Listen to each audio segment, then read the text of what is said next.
Bonjour à tous. Donc, nous avons le grand plaisir d'accueillir aujourd'hui Visotere Young de l'ISIEB sur tout ce que vous avez toujours voulu savoir sur le TDWG sans jamais oser le demander.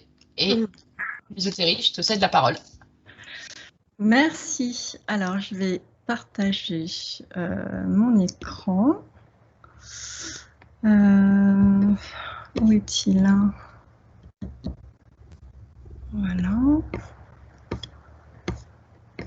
Alors, voilà, c'est bon. Merci Agnès. Bonjour à tous et à toutes. Je vais donc vous parler effectivement du TDWG. Donc, comme Agnès l'a dit, je m'appelle Visotere Young, je suis à l'ISIEB, ingénieure de recherche, et je m'occupe de la cellule de valorisation informatique.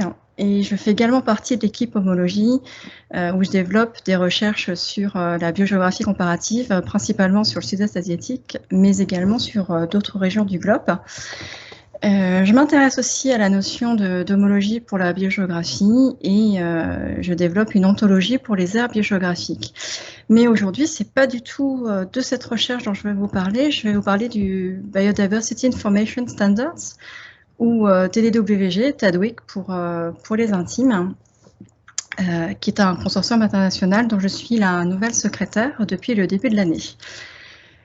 Donc le TDWG, cet acronyme, il vient en fait de la création d'un premier groupe de travail qui date de 1985, qui rassemblait un ensemble de botanistes qui cherchaient à définir et à créer un standard géographique pour leurs données botaniques. Et se sont donc constitués en un groupe qui s'appelle Taxonomic Database Working Group. Et du coup, cet acronyme est resté. Nous avons changé de nom, mais nous conservons cet acronyme puisque tout le monde nous connaît sous cet identifiant. Donc, voici le plan que je vais suivre pendant la prochaine petite demi-heure. Je vais vous présenter ce qu'est le TADWIC. Je vous parlerai des standards et des procédures, de notre organisation en groupe d'intérêt et en groupe de travail. Je tâcherai de vous placer le TADWIC dans une perspective globale de façon à ce que vous ayez une vue d'ensemble de nos activités. Et je terminerai par des informations de communication pour que nous puissions rester tous et toutes en contact.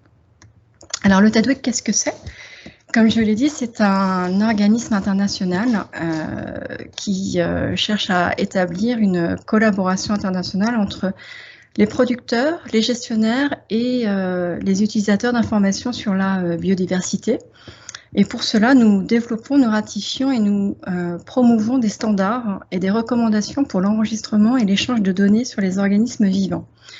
Nous cherchons aussi à être un forum de discussion pour tous les aspects de la gestion de l'information sur la biodiversité, au travers de réunions, de discussions en ligne, mais également de publications. En pratique, en fait, nous sommes un groupe de biologistes, de géologues, de taxonomistes, d'informaticiennes, d'informaticiens, des analystes de données, des gestionnaires de bases de données.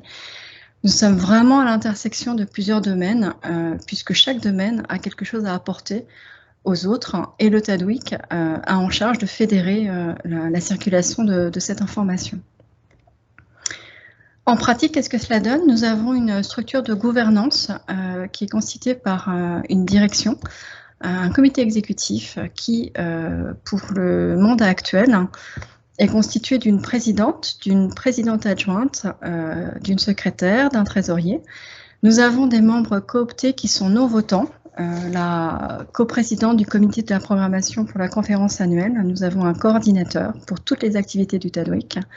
Nous avons des sous-comités fonctionnels, l'un pour l'architecture technique, un autre groupe pour la collecte de fonds et les partenariats, un groupe pour l'infrastructure, un autre pour la communication et la diffusion des informations, et enfin un dernier sous-comité fonctionnel pour la planification et l'organisation de toutes les conférences. Nous avons également une représentation régionale pour l'Afrique, l'Asie, l'Europe, l'Amérique latine et l'Océanie. Et afin que vous puissiez mettre des noms et des visages sur toutes ces fonctions, je vous ai préparé un petit trombinoscope. Voici pour le mandat actuel, donc 2021-2022, Deborah Paul, qui est à l'Illinois Natural History Survey aux États-Unis, qui est notre présidente. Ellie Wallis, la présidente adjointe qui travaille pour Atlas of Living Australia en Australie. Je vous ai fait grâce de vous mettre ma petite photo donc, en tant que secrétaire, puisque vous m'avez aujourd'hui en direct. Mais voici William Ulaté, qui est notre trésorier et qui se trouve au Missouri Botanical Garden aux États-Unis. Gail Kampmeyer est notre coprésidente pour le comité de programmation de la conférence. Stan Bloom se trouve à San Francisco et est notre coordinateur. Et pour les sous-comités, en ce qui concerne le groupe d'architecture technique, il y a Nikki Nicholson qui se trouve au Jardin botanique de Kew, en Grande-Bretagne, et James McLean à l'Agriculture et Agri-Food au Canada. Nous avons Constance Rinaldo, Connie Rinaldo, qui travaille pour BHL et qui s'occupe du sous-comité pour la collecte de fonds et des partenariats. Tim Robertson du GBIF international qui se trouve au Danemark, qui s'occupe de la partie infrastructure. Mareke Peterson au Muséum naturel de Berlin qui s'occupe de la communication et de la diffusion. Et enfin, Patricia Mergen au Jardin botanique de Meize en Belgique qui s'occupe de l'organisation et de la planification des conférences. Et pour le mandat actuel, nous avons un tout nouveau représentant pour l'Afrique qui est Laurence Monda qui se trouve au National Museum au Kenya. Takeru Nakazato qui se trouve au Japon et qui est notre représentant Asie. Pour l'Europe, nous avons Wouter Hadding qui se trouve aux Pays-Bas et qui s'occupe de Disco. Paula Zermoglio est notre représentante l'Amérique latine, elle se trouve en Argentine. Pour l'Amérique du Nord, nous avons Holly Little qui est au NMNHN au Smithsonian aux États-Unis. Et enfin, pour l'Océanie, nous avons Shelley James qui s'occupe du Western Australian Herbarium en Australie. Tout ce petit monde se regroupe 2 fois par mois pour des réunions qui permettent de gérer les activités au quotidien, quasiment au quotidien, du TADWIC et de l'élaboration de tous ces standards. Nous avons une structure de travail qui est constituée par les groupes d'intérêt et les groupes de travail, dont je vous expliquerai un peu plus le fonctionnement un peu plus tard dans ma présentation. Et dans cette structure de travail, nous avons également tous les membres du réseau du TADWIC qui sont acteurs de cette élaboration. Mais je voudrais déjà, dans un premier temps, vous parler de nos standards, enfin des standards et des procédures. Un petit point de sémantique avant de continuer, pour répondre à cette question de qu'est-ce qu'un standard. Le terme standard en anglais se traduit en français par le terme norme.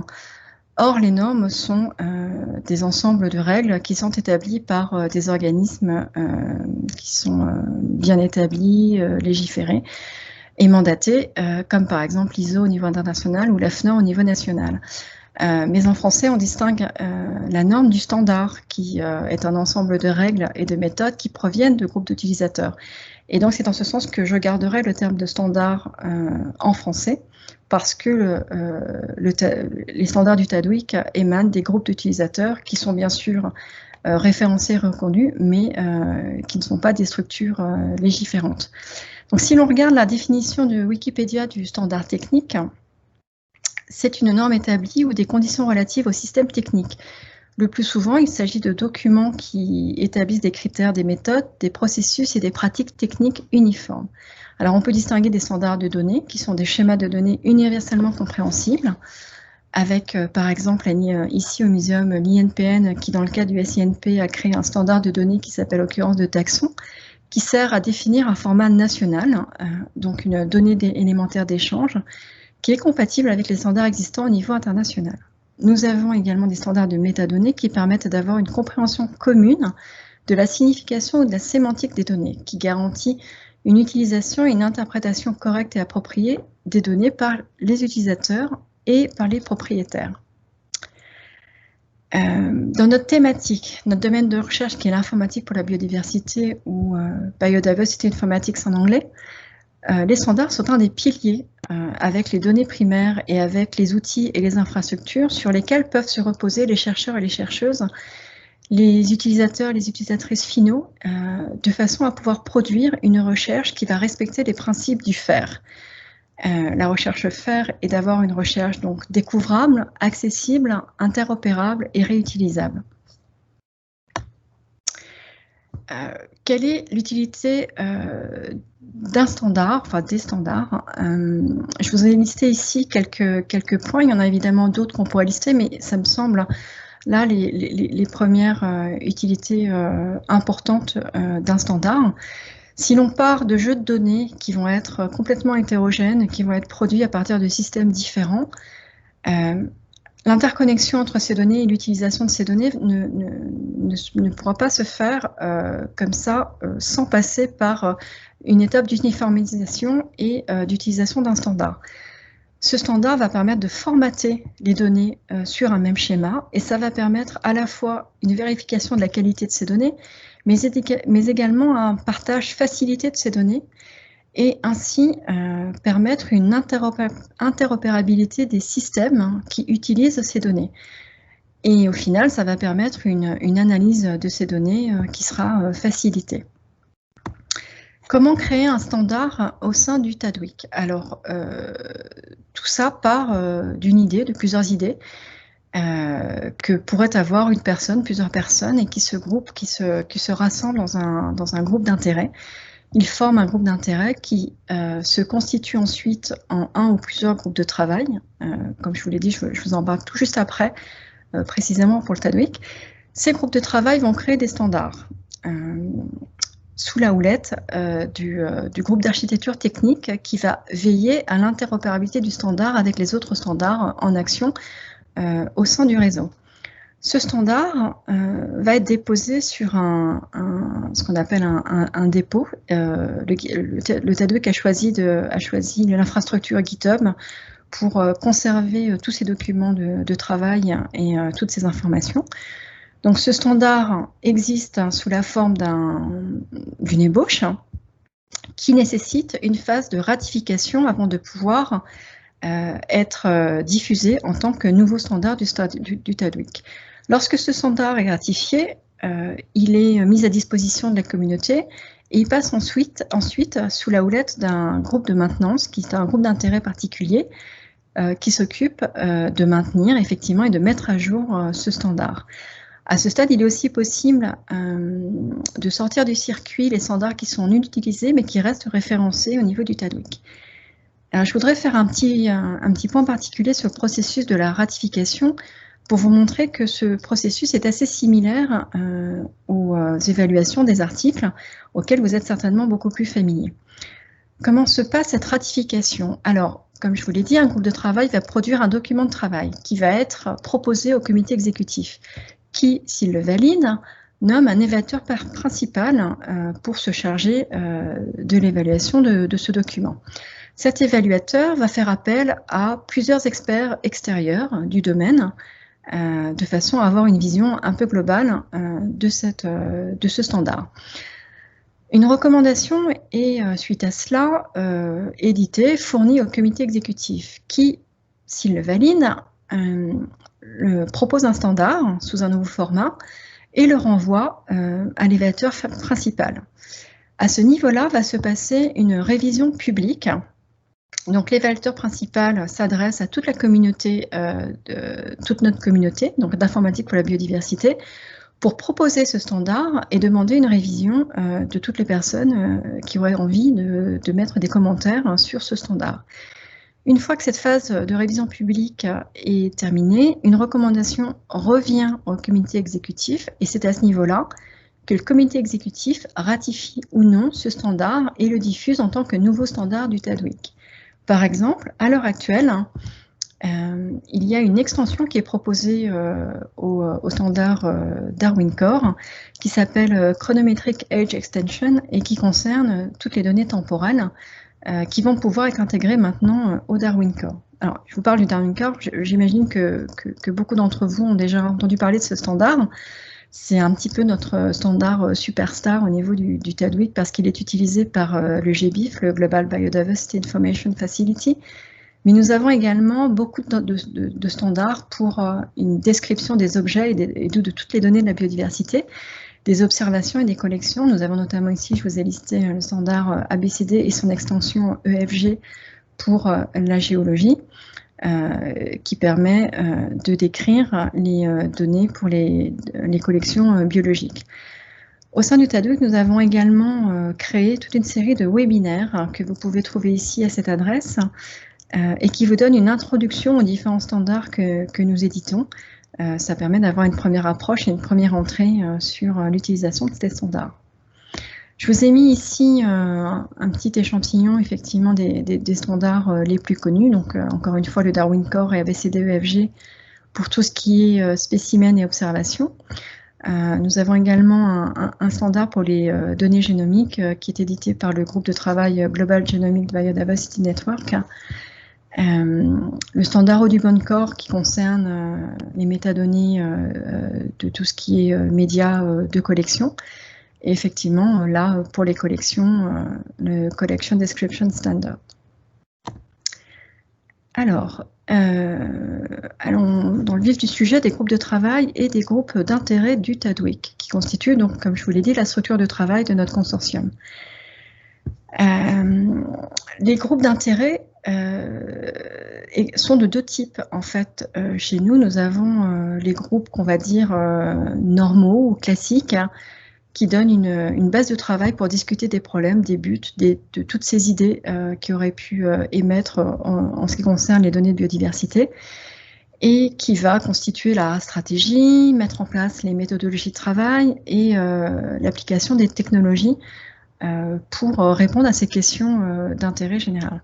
Ces groupes d'intérêt peuvent se distinguer ensuite en groupes de travail qui sont véritablement les groupes de personnes qui ont vraiment les mains dans le cambouis et qui vont développer les produits spécifiques pour répondre à cette question, et tout ça dans un temps imparti. Alors, le deuxième catégorie de groupes d'intérêt, ce sont les groupes de maintenance, comme je vous l'ai dit tout à l'heure, dans la création du standard. Ces groupes de maintenance ont la charge de maintenir les produits développés par les anciens groupes d'intérêt. Et à l'heure actuelle, nous avons deux groupes principaux, l'Audubon Core et le groupe pour le Darwin Core. Comment faire pour constituer un groupe d'intérêt et ou un groupe de travail? Le démarrage, c'est la constitution d'une charte. Il faut construire une charte qui va recenser les objectifs, qui va donner les raisons pour lesquelles les personnes se regroupent dans ce groupe de travail ou dans ce groupe d'intérêt, et va éditer les modes de fonctionnement, la méthodologie de travail, quels vont être les buts principaux, les différentes réalisations qui vont être faites.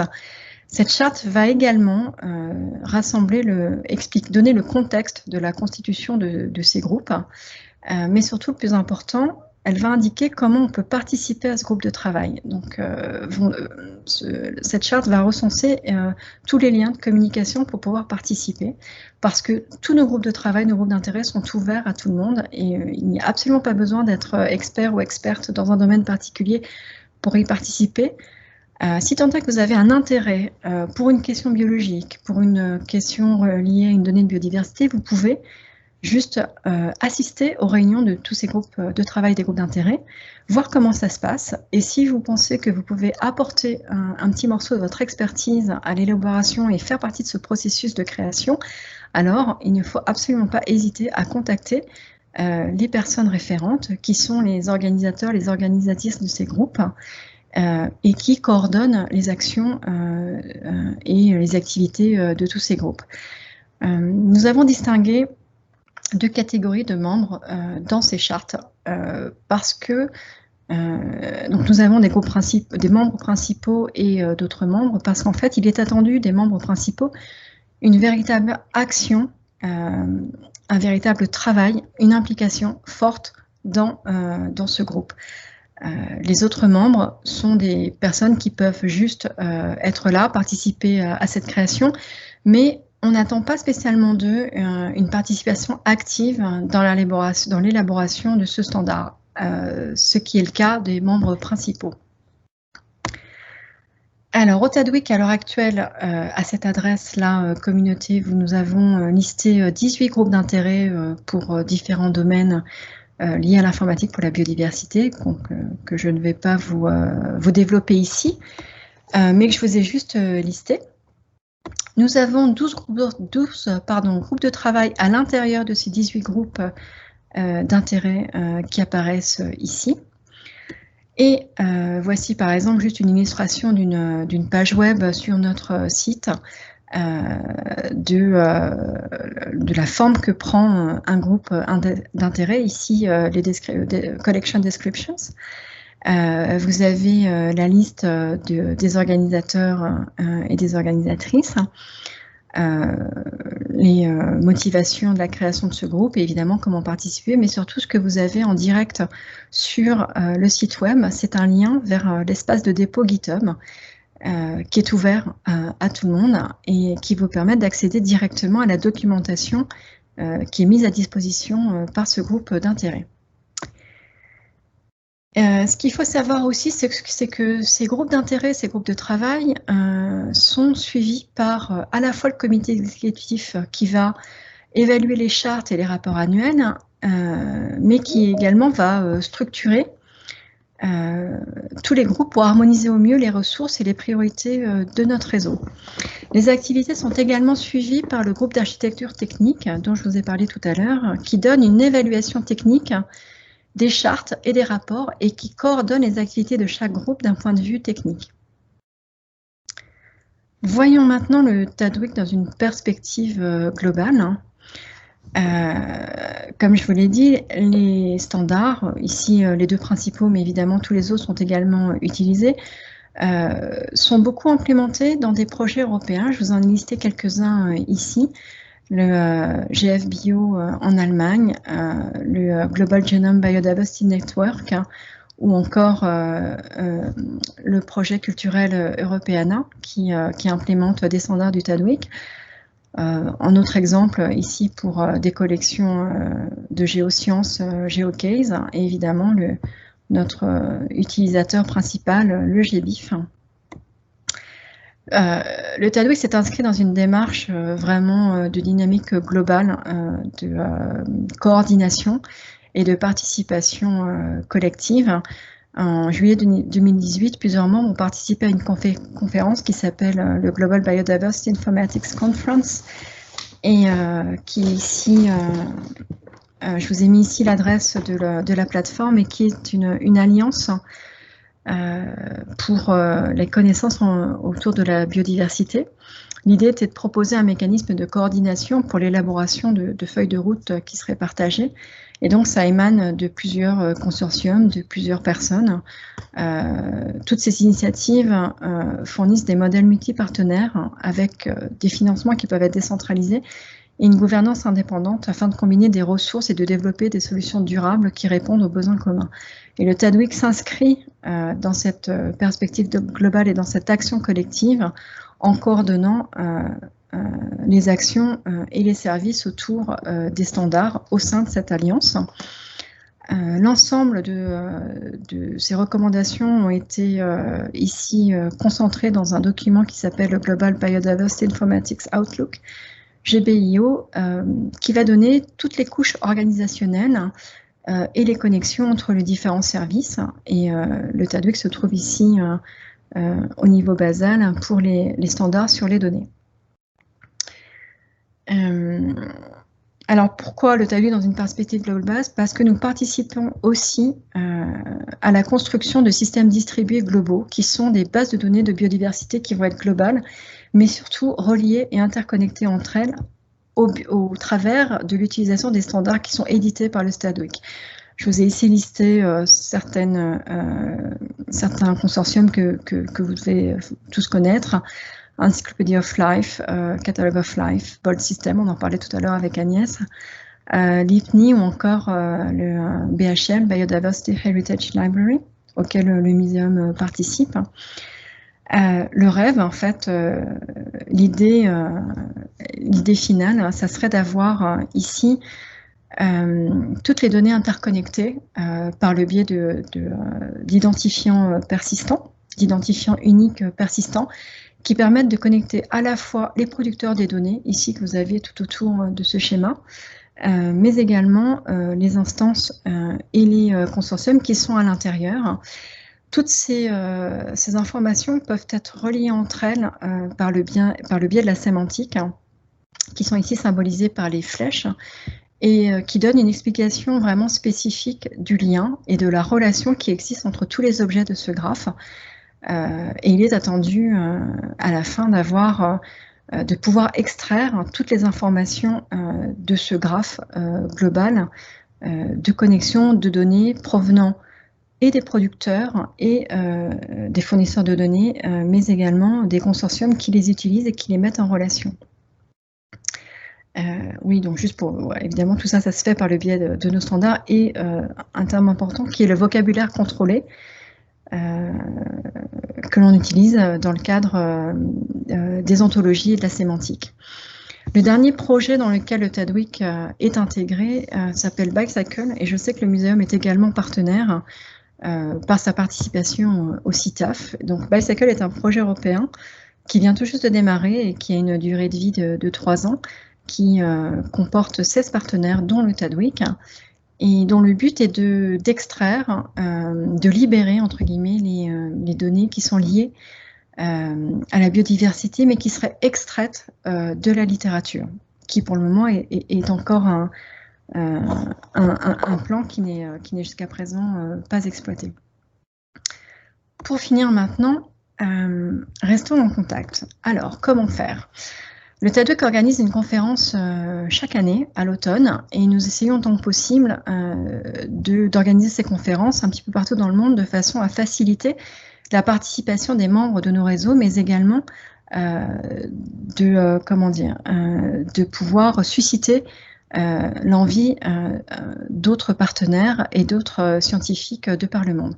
Je vous ai mis ici une petite rétrospective des différents lieux dans lesquels nous avons tenu nos conférences annuelles depuis 2011. Mais évidemment, il y en a d'autres bien avant ça. Depuis 1985, vous imaginez bien le nombre de pays que nous avons pu visiter. La dernière grosse conférence s'est tenue à Leiden en 2019 dans le cadre d'une conférence bien plus grande qui s'appelait Biodiversity Next et qui s'est tenue aux Pays-Bas. L'année dernière, nous avons fait une conférence complètement virtuelle. Ça sera le cas également cette année. Nous allons organiser cette conférence par le biais d'un organisme extérieur. 2022-2029, vous voyez que nous sommes encore en incertitude entre l'Australie et l'Europe. Pour le moment, nous ne savons pas si Melbourne sera choisie ou une destination en Europe. Pour le moment, il y a plusieurs pays en lice, la Crète, l'Autriche, mais également le Luxembourg. Mais je peux vous assurer de façon sûre qu'en 2024, nous serons au Japon sur l'île d'Okinawa pour tenir notre conférence annuelle. Notre prochaine conférence, donc 2021, se tiendra du 18 au 22. La thématique de cette année est Connecting the World of Biodiversity Data, Standards, Uniting People, Processes and Tools. Donc vous voyez bien qu'encore une fois, nous sommes très attachés au fait de pouvoir rassembler toutes les personnes utilisatrices, productrices, créateurs de standards, de données, de process qui permettent de tirer une connaissance à plus large échelle de toutes ces données de biodiversité. Je vous ai mis ici tous les logos que nous avons créés qui vous montrent aussi à quel point nous ne sommes pas du tout taxon-centrés et que nous avons choisi de représenter plusieurs taxons sous plusieurs couleurs, plusieurs bannières, de façon à représenter la biodiversité globale à laquelle nous sommes profondément attachés. L'appel à candidature pour participation n'est pas encore lancé, mais nous allons le faire d'ici peu. Si vous pensez à candidater, en tout cas à proposer un résumé pour une conférence orale ou bien un poster, sachez que tous les résumés de la conférence sont publiés dans notre journal qui s'appelle BIS, donc Biodiversity Information Science and Standards, qui est édité par Pensoft et pour lequel vous avez une évaluation par des pairs, exactement comme un article scientifique classique, et l'ensemble est publié sous un DOI. À l'issue de la conférence, les vidéos qui sont enregistrées, les diaporamas, peuvent être associés à ce résumé de façon à avoir un seul identifiant, mais un accès à toute la documentation associée à la thématique. Cette revue est bien évidemment en open access et peut publier toutes sortes de domaines différents d'intérêt. Ça peut être des standards, des méthodes, des recommandations, des études de cas, des descriptions de logiciels, mais également tout simplement des articles de discussion. Donc même en dehors de la conférence, je vous invite à proposer des publications à notre revue. La dernière façon de rester en contact est de pouvoir adhérer au réseau. Chaque organisation ou personne intéressée par l'une ou l'autre de ces thématiques autour de l'informatique pour la biodiversité et l'échange de ces données est bien évidemment la bienvenue. Vous avez ici le lien pour pouvoir adhérer à notre réseau. Il est possible d'avoir une adhésion individuelle, mais également une adhésion institutionnelle, sachant que cette adhésion institutionnelle vous permet d'avoir une réduction sur les coûts d'inscription de notre conférence annuelle. Et je suis ravie de vous dire que le muséum est cette année à nouveau partenaire du TADWIC. Et ça permet d'avoir donc 5 réductions sur la conférence annuelle. Donc n'hésitez pas à nous rejoindre. Je vous invite vraiment à rejoindre ce réseau international qui est sensiblement actif, collaboratif et le tout sous l'égide de la bienveillance. Je voudrais remercier nos sponsors qui nous permettent chaque année de pouvoir organiser des conférences de qualité, mais surtout de pouvoir accompagner des étudiants ou des chercheurs, des chercheuses venant de pays en voie de développement et des pays émergents et qui ne pourraient pas assurer la participation financière à nos conférences et les financements que nous obtenons de nos chercheurs, de nos sponsors, nous permettent d'accompagner toutes ces personnes-là. Et pour finir, je vous remercie de votre attention et je vous invite à me poser des questions si vous en avez. Alors, je vais arrêter mon partage. Alors, tac, tac, tac, tac. Comment je fais Voilà, j'ai arrêté mon partage. N'hésitez pas à lever la main ou même à parler tant que personne. Yvan Lebras ? Oui, bonjour. Je ne sais pas si vous m'entendez, ouais, ça marche bien? Oui. Ouais, merci pour la présentation. En plus, j'ai raté le début, donc je suis vraiment horrifié. Je viens de renverser 1 litre de flotte sur mon ordinateur, donc je suis en panique totale, mais bon, voilà, je passe les détails. Bon, vraiment, j'ai apprécié ce que j'ai vu de la présentation, et puis je pense que vraiment, il y a beaucoup de choses qui sont super bien faites, bien structurées, bien mises en valeur dans le cadre de TDWG. Alors moi, je vais être un peu négatif entre guillemets, et je ne sais pas si les collègues notamment du GBIF sont là, mais je pense qu'ils ils pourront aussi réagir. Mais moi, j'ai découvert ce monde TDWG, notamment l'année dernière à Biodiversity Next, et puis avant ça, lors des réflexions autour de la standardisation des données, des métadonnées éco. Et il m'apparaît quand même assez clairement que le TDWG, à l'origine, il s'appelle comme ça parce qu'il est relié à la taxo, aux aspects taxonomie. Et ce qui me semble assez hallucinant potentiellement, c'est de voir aujourd'hui que ce groupe TDWG prend une tournure beaucoup plus importante pour tout ce qui est biodiversité, standards, données et compagnie, comme ça a été présenté là, mais en gardant quand même forcément, j'ai envie de dire quelque part, cet héritage orienté taxonomie qui me permet des fois de me demander si toutes ces choses qui sont mises comme étant biodiversité générale et globale parlent vraiment pour toute la biodiversité, ou si on ne reste pas quand même orienté beaucoup vers les aspects taxonomie. Enfin voilà, cet héritage de la taxonomie, est-ce qu'il implique des problématiques ou pas, même au-delà dans l'utilisation des standards et autres. Et une des choses qui me paraissait assez importante, c'est le fait que, par exemple, dans le cadre du pôle national de biodiversité, on travaille pas mal avec plutôt les Américains et un réseau qui s'appelle DataOne. Et ce réseau DataOne, qui est quand même un réseau qui fait beaucoup de choses au niveau mondial pour les aspects données, métadonnées et autres, je le vois quasiment jamais dans les groupements justement que peuvent monter le TADWIG et compagnie. Alors, il peut y avoir différentes raisons pour ça, mais du coup, je me dis, il y a des trous dans la raquette potentiellement pour vraiment pouvoir traiter tous les données de biodiversité. Et je ne sais pas si c'est juste une vue de mon esprit ou s'il y a vraiment un héritage qui reste là et qui permet, qui fait que peut-être on n'a pas une prise en compte de la biodiversité en son ensemble ou des différentes manières de pouvoir standardiser la donnée ou autre. Enfin, je ne sais pas si, voilà, c'est une question commentaire. Je ne sais pas si c'est clair, mais. Alors l'héritage taxonomique, il est évidemment bien présent parce que typiquement ce qu'on va dans le Darwin Core, typiquement ça va être des données d'occurrence, des données d'observation, des données de collection. Donc l'héritage taxonomique, il est là, effectivement. En revanche, alors du coup DataOne, effectivement, j'en ai entendu parler, mais je connais pas très bien. Alors ceci dit, comme je suis assez nouvelle dans le consortium d'un point de vue organisationnel, je connais bien le TDWG depuis assez longtemps, mais je le connaissais en tant que participante. Donc maintenant que je suis dans la structure même et dans l'organisation du collectif, je t'avoue que en fait, je vois pas très bien le sens de ta question. Parce qu'à mon sens, ce qu'on cherche à faire, c'est que c'est complètement ouvert et c'est pas du tout,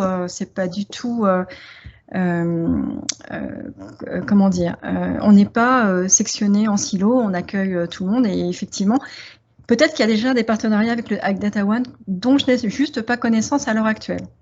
Voilà, ça c'était juste la première réponse.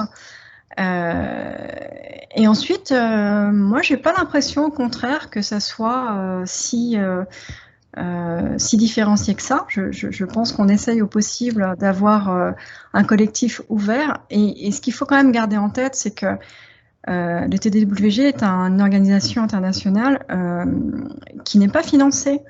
Donc chaque personne, c'est complètement du volontariat, du bénévolat. Donc chaque personne fait son possible pour faire avancer, et que ce soit dans l'organisation structurelle, mais également dans la constitution des groupes de travail et des groupes d'intérêt.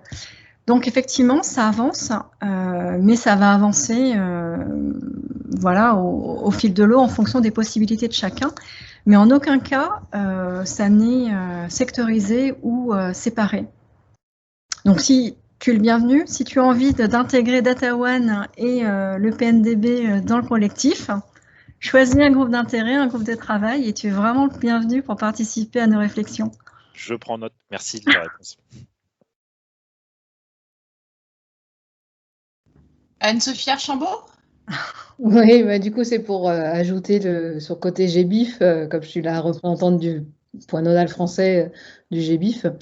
C'était pour dire aussi que DataOne et le GBIF travaillent déjà ensemble, qu'il y a déjà des actions qui sont menées ensemble, et que, effectivement, comme le disait Viso, aussi historiquement, c'est sur les données d'occurrence au Tadwick, malgré tout, il y a, enfin, les écologues, ils peuvent venir, sauf que c'est vrai que ils commencent à venir. C'est vrai qu'au début, on les voyait moins, mais ça commence.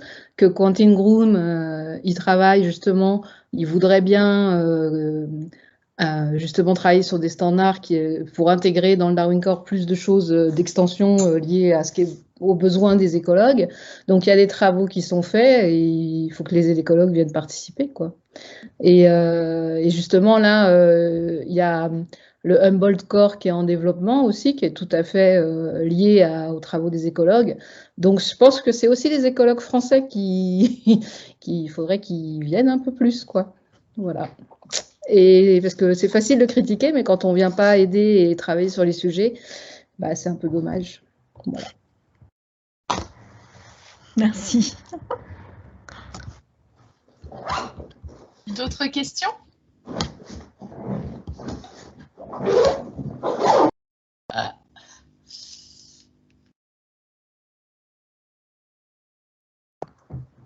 Ah, si, bah, du coup, moi, je vais bien continuer. J'avais une question sur BioClick. Oui, c'est comme ça qu'il s'appelle, BioCyclic. Est-ce que... Bicycle. Bicycle, pardon. Donc, il y a le muséum qui est dedans. Et est-ce que j'imagine peut-être Platy aussi, vous travaillez avec eux? Parce que je sais que, par exemple, il y a des grands projets au muséum avec Platy pour tout ce qui est récupération des spécimens dans la littérature. Donc, c'est un projet qui a un peu lien avec ça ou Alors, oui, ils sont dedans. Alors, je t'avoue honnêtement que j'ai pas regardé le détail de Bicycle dans la mesure où on vient en fait d'être intégré. Enfin, Tadwig, on a une cellule Tadwig Europe qui est là, mais ils nous ont intégrés il n'y a pas si longtemps. Et il y a Platzi et il y a, ça me revient pas, mais un autre, le concurrent, on va dire, l'autre éditeur qui fait l'extraction de données de littérature, qui participe également à ce consortium. Merci. De rien. D'autres questions? Je ne sais pas si je vous ai ennuyé ou si c'était limpide, mais... Non, c'était... Enfin, pour moi, c'était plutôt limpide, mais... Après, je pense qu'il y a peut-être besoin de revoir Oui. plus précisément dans les différents domaines. Alors, justement, j'ai peut-être posé une question donc sur la génomique, plus précisément. Oui. Sur les nouveaux standards, qu'est-ce que tu peux brièvement nous... Enfin, sur les... Alors, on en a parlé un tout petit peu avant, mais même si tu peux le représenter pour tout le monde, et puis si tu as plus de... En fait, c'est... alors, je n'ai pas le détail en tête du format spécifique de ce standard. La documentation est en ligne, mais ce qu'ils cherchent à faire, c'est de pouvoir uniformiser l'enregistrement de données qui viendraient de données génomiques, donc ADN, ARN, protéines aussi peut-être, il me semble. Mais ça donne juste un schéma d'organisation de ces données de façon à pouvoir avoir exactement, enfin tout le monde le même schéma et de pouvoir communiquer là-dessus, intégrer ces données-là. Alors, ce standard permet aussi d'avoir un dépôt et donc un stockage de ces références, il me semble. Donc, ça peut être aussi un intérêt pour la collectivité, d'avoir la communauté, d'avoir quelque part un lieu où on peut disposer à la fois du standard, mais également des données. D'accord. Ok. D'autres questions? Bon. Bah, merci beaucoup. De rien. Et à bientôt à tous. Donc, c'est... Merci beaucoup, c'était très clair en tout cas. Merci. L'idéal, ce serait quand même d'avoir aussi la même chose pour la géodiversité. Alors, il y a la même chose pour la géodiversité. Ouais.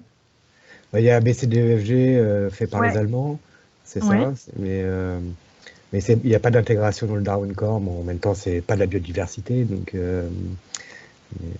Alors, ouais, ça après, c'est vraiment dépendant des groupes d'intérêt qui choisissent ou non d'intégrer ces données-là. Mais typiquement, l'extension dont j'ai parlé là, du Darwin Core, qui est en révision en ce moment publique, le Chronometric Age, il a pour vocation d'intégrer des données temporelles et donc quelque part un peu des données géologiques. Enfin, si c'était ça le sens de ta question. Non, mais quoi, de toute façon, je trouve le travail de Tadwig très bien, hein, ça c'est vraiment très bien. Il faudra la même chose, en fait, du côté de la géodiversité, qu'on puisse s'appuyer aussi sur des standards. Je sais qu'il y en a qui existent, mais un peu d'unification, ça serait bien. Eh ben, ce qu'il faut faire, c'est un appel à bonne volonté auprès de nos chercheurs, chercheuses de géodiversité pour constituer des groupes d'intérêt, des groupes de travail et pour s'attaquer à cette tâche-là. Évidemment, c'est voilà, c'est un peu compliqué. Merci. De rien. Merci beaucoup.